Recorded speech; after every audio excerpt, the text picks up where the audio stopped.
अस्सलाम वालेकुम everyone, hope you all are doing good. Once again welcome back to our YouTube channel और आप सब देख रहे हैं Crick Inside with doctor Mohammad Ashfaq. सबसे पहले तो माजरत, बहुत दिनों के बाद मुलाकात हो रही है।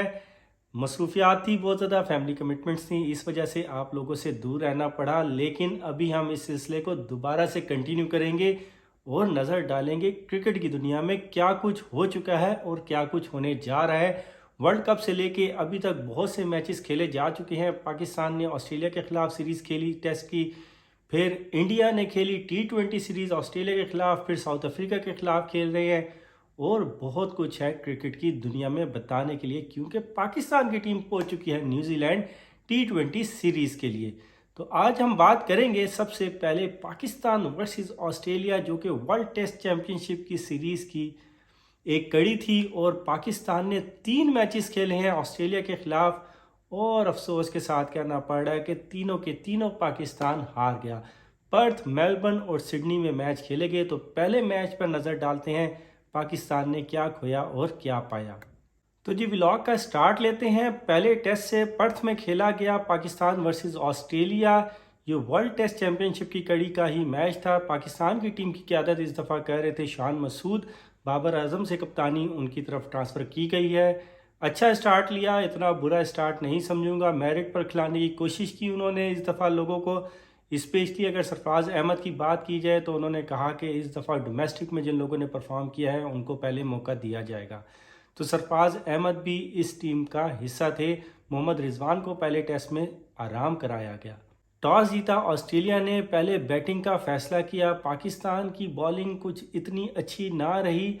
स्पेशली अगर बात की जाए हमारे शाहीन आफरीदी की, तो शाहीन शाह आफरीदी वो आज इस दफ़ा पेस ऑस्ट्रेलिया में नहीं दिखा सके, जिसकी वजह से ऑस्ट्रेलिया मशहूर है कि ऑस्ट्रेलिया की विकेटें तेज़ होती हैं, बाउंसी होती हैं और बॉलर्स की बादशाहत होती है। लेकिन इस टेस्ट में शाहीन शाह आफरीदी बहुत ही एवरेज किस्म के बॉलर नज़र आए। फ़हीम अशरफ भी टीम का हिस्सा थे। इसके अलावा खुर्रम शहजाद को इस दफ़ा टीम में रखा गया। इस स्क्वाड में पहला टेस्ट वो खेले, लेकिन कोई खातिर खा कारकर्दगी दिखाने में नाकाम रहे। ऑस्ट्रेलिया ने पहली इनिंग में 287 और फिर उसके अलावा दूसरी इनिंग में 233 रन बनाकर इनिंग को डिक्लेयर कर दिया। जवाबी कार्रवाई में पाकिस्तान की टीम बैटिंग में कोई खातिर कारकर्दगी ना दिखा सकी। पहली इनिंग में 271 रन बनाए और अगली इनिंग में वो बहुत ही बुरा खेल पेश करते हुए 89 रन्स पर पूरी टीम ढेर होगी। इस तरह ऑस्ट्रेलिया ने ये मैच 360 रन से अपने नाम कर लिया। जी, पहला टेस्ट मैच पाकिस्तान इतनी बुरी तरीके से ऑस्ट्रेलियन सॉइल पर हार गया।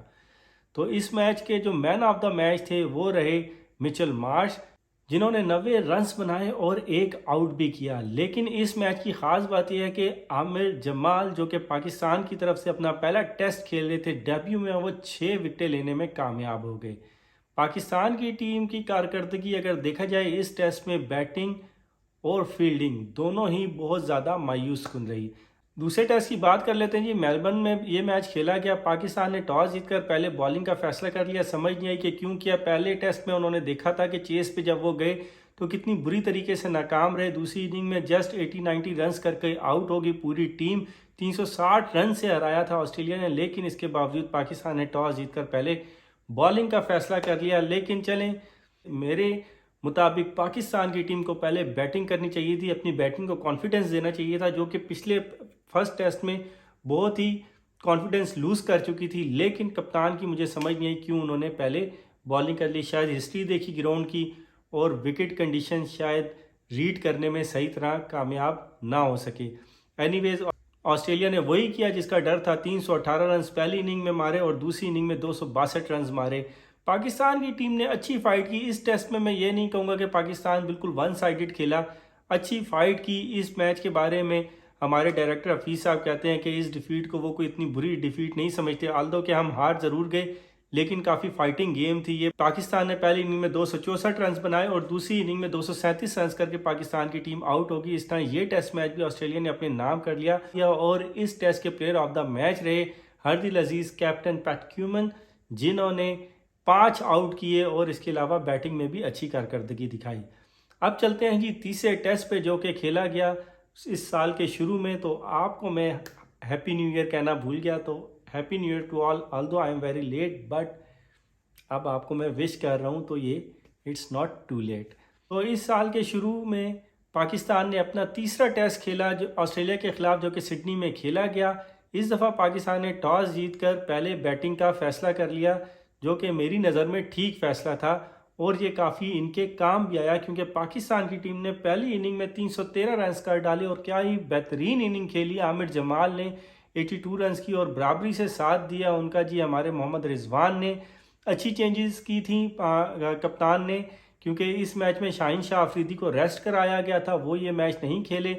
खैर दूसरे ही टेस्ट से मोहम्मद रिजवान भी आ गए थे, सरफराज अहमद को भी रेस्ट कराया गया था। इसके अलावा इमामुल हक भी इसका हिस्सा नहीं थे, साइम अयूब को खिलाया गया था। तो खैर एक अच्छा स्टार्ट लिया, 313 रन किए पाकिस्तान ने पहली इनिंग में। जवाबी कार्रवाई में ऑस्ट्रेलिया की टीम 299 रन करके आउट होगी। पाकिस्तान के पास बहुत सुनहरी मौका था, इस टेस्ट को जीत सकते थे, लेकिन 115 रन पर हमारी ऑल टीम दूसरी इनिंग में आउट होगी। इस तरह ये भी आराम से स्कोर चेस कर लिया। ऑस्ट्रेलिया की टीम ने 132 रन बनाए, उनके 2 खिलाड़ी आउट हुए और ये टेस्ट भी हमने उनको गिफ्ट कर दिया। लेकिन इस मैच के प्लेयर ऑफ द मैच रहे आमिर जमाल, जिन्होंने 6 आउट भी किए और 83 रन भी स्कोर किए। तो जनाब ये थी छोटी सी समरी जो कि मैंने तीनों टेस्ट मैचेस के ऊपर बनाई थी। अब बात कर लेते हैं कि यार आखिर ऐसा है क्या, क्यों पाकिस्तान की टीम जब भी ऑस्ट्रेलिया जाती है और इतने बुरे तरीके से हार कर वापस आ जाती है। 1999 से लेकर आज तक तकरीबन 24 साल होने वाले हैं, पाकिस्तान की टीम ने 17 टेस्ट मैचेस खेले हैं ऑस्ट्रेलिया के ख़िलाफ़ और एक मैच भी जीतने में कामयाब नहीं रही। चलें हम पीछे तो नहीं देखते, इन 3 टेस्ट मैचेस की अगर बात की जाए तो मेरी नज़र में पाकिस्तान की टीम को हराने में जो सबसे बड़ा हाथ रहा वो रहा हमारी बैटिंग का। तो पहले बात कर लेते हैं पाकिस्तान की बैटिंग की, जो कि इन तीनों टेस्ट मैचों में बहुत बुरी तरह फ्लॉप हो गई, बिल्कुल पैनिक कर गए, क्लैश कर गए। मैं तो कहता हूं कि ऑस्ट्रेलियन बॉलर्स के सामने उन्होंने बिल्कुल ही हथियार डाल दिए। सरे फहरिस्त मैं नाम लूँगा जी अब्दुल्ला शफीक का, जिन्होंने तीनों टेस्ट मैचेस खेले और कोई भी सेंचुरी स्कोर ना कर सके। बड़ी उम्मीदें थी इस दफ़ा हमें उनसे, लेकिन वो कुछ करके दिखाने में नाकाम रहे। दूसरे टेस्ट में वो 62 रन पहली इनिंग में करने में कामयाब रहे। लेकिन अगर तीसरे टेस्ट की बात करें, जिसमें पाकिस्तान के पास बहुत ही सुनहरी मौका था टेस्ट जीतने का सिडनी में, वो अपनी दोनों इनिंग्स में गोल्डन डक पर आउट हो गए। रिस्पॉन्सिबिलिटी लेनी पड़ेगी बैट्समैनों को अपने ऊपर। तो खैर अगर इस डिफीट को देखा जाए तो सरे फहरिस्त नाम अगर ओपनिंग पेयर में आता है तो वो आता है अब्दुल्ला शफीक का। इसके बाद अगर इमामुल हक की बात की जाए, उन्होंने 2 टेस्ट खेले, पहला और दूसरा खेला, लेकिन तीसरे मैच में उनको रेस्ट लाया गया, उनकी जगह रिप्लेसमेंट रखी गई जी साइम अयूब की। तो अगर उनके भी 4 इनिंग्स देखा जाए तो वो सिर्फ 150 करने में कामयाब रहे। उसके अलावा उन्होंने अपनी अगली तीनों इनिंग्स में मर के 22 स्कोर किए जी। 2 इनिंग्स में उन्होंने 10 किए और एक में 12। फिर उसके बाद आ जाते हैं जी शान मसूद, जो कि कप्तानी भी कर रहे थे। उनको चाहिए था कि captain leading from the front करते, वो भी नाकाम रहे। बैटिंग में कोई खातिर खा कारनामा करके दिखाने में, वो भी कोई सेंचुरी करने में नाकाम रहे अपनी 6 की 6 इनिंग्स में। लेकिन फिर भी मैं थोड़ा सा बेहतर रेट करूंगा as compared to Abdullah Shafique और इमामुल हक। शान मसूद ने कुछ कदरे बेहतर बैटिंग का मुजाहरा किया है। दूसरा टेस्ट उनका काफ़ी अच्छा रहा, उन्होंने 54 और 60 रन स्कोर किए। लेकिन तीसरे मैच की दूसरी इनिंग में जहां पे उनकी बहुत ज़्यादा ज़रूरत थी टीम को, वो गोल्डन डक करके आउट हो गए। इसके बाद आ जाते हैं जी बाबर आजम, जिनका बहुत बड़ा नाम है, जिनसे हमें बड़ी उम्मीदें थी कि शायद इस टेस्ट में ऑस्ट्रेलिया के ख़िलाफ़ वो कुछ करके दिखाएंगे। वो तीनों के तीनों टेस्ट में बिल्कुल नाकाम रहे।